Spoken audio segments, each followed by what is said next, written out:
জয়পুরহাটে অনুষ্ঠিত হয় জয়পুরহাট-১ আসনের সাবেক সংসদ সদস্য ও বিএনপির সভাপতি মাটি ও মানুষের নেতা মোজাহার আলী প্রধানের ৭ম মৃত্যুবার্ষিকী।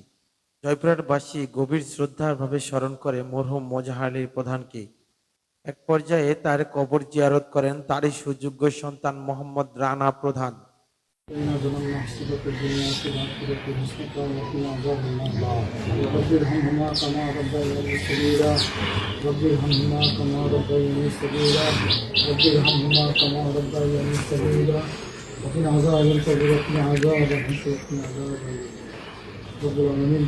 قلت أحسن ما يعيشكم أبوك أنا كتبت من غير من أبوك شهيد دكتور نبوك خالد بن حافظ أبوك ودعاء درود كريس سورة فاتحة درود شريف أبوك الحديث الرسول صلى الله عليه وسلم روضان رب العالمين যত নবী সাহাবী আজমাইন তাদের পীর আল্লাহ অন্ধকার কবর শায়িত প্রত্যেকের কবরকে বিজয় জান্নাত রব আলামিন আমাদের হাত দিয়েছেন আমাদের দাদা দাদি নানা নানি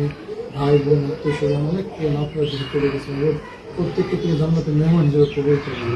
করেন প্রত্যেকের শরীরে আমার জান্নাতে পোশাক করে দিন প্রত্যেককে জান্নাতের মেহমান হিসেবে কবুল করুন প্রত্যেকের কবরে আমার জান্নাতের সুবাদা খাস করে আমাদের বস্তু যে সকল মেয়ে ছিল আমাদের দাদা দাদি নানা নানি চাচা ভাই আত্মীয় স্বজন সহযোগিতা ভাই বোন সহ আমাদের শ্বশুর শাশুড়ি যারা ইন্তেকাল করেছে তাদের কবরকে বুঝিয়ে দিতাম আমাদের জেলার মসজিদুল ইসলামকে আমাদের কবরকে বুঝিয়ে দিতাম তার বড় আমার ভাই বোনদের আমাদের কবর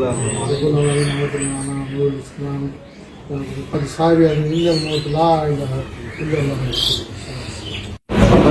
কবর জিয়ারত শেষে মসজিদে মিলাদ মাহফিলে যোগ দেন জয়পুরহাট জেলা বিএনপি অঙ্গ সংগঠনের বিভিন্ন পর্যায়ের নেতৃবৃন্দ।